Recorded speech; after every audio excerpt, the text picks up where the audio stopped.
गुरुर्देवो महेश्वराय गुरुर् साक्षात् परब्रह्म तस्मै श्री गुरुवे नमः।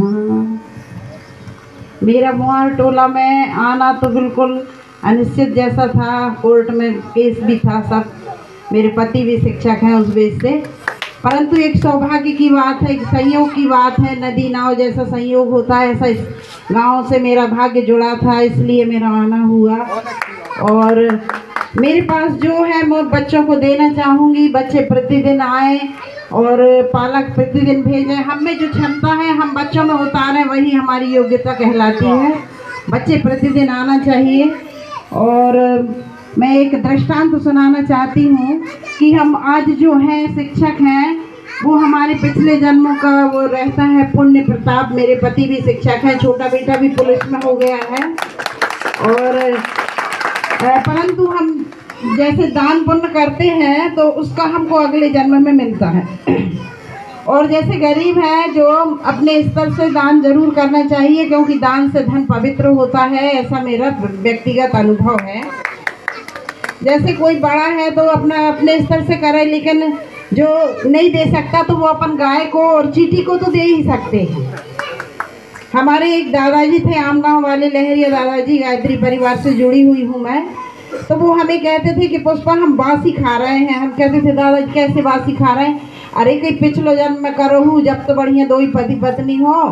और गरीब व्यक्ति क्यों ऐसा गरीब है? क्योंकि उसने पिछले जन्म में भी नहीं दिया और अभी गाय और चींटी को तो दे सकता है।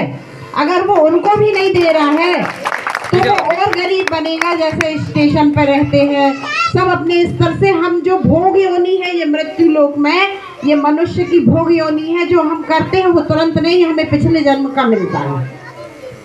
और कलकत्ते की काली का एक दृष्टांत सुनाया करते थे कि कलकत्ते में जो काली है वो रामकृष्ण परमहंस को साक्षात होकर भोजन कराती थी।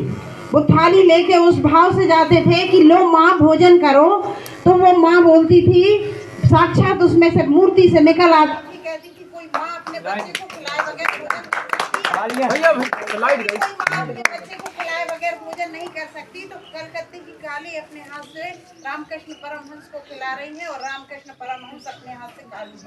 बहुत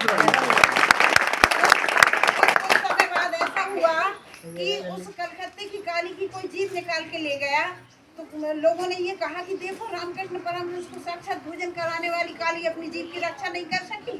तो देवी जी का उसका ये आकाशवाणी हुई कि रामकृष्ण परमहंस मेरे को मूर्ति नहीं माँ समझता था कि लो माँ भोजन कर, तो मैं उसके लिए माँ बन जाती थी। चोर ने मेरे लिए ये समझा कि ये मूर्ति क्या करेगी मेरा, तो उसने अपनी जीभ निकाल ली, तो मैं उसके लिए पत्थर बन गई, ले जाती। देखी रही भावना जैसी प्रभु मूरत देखी।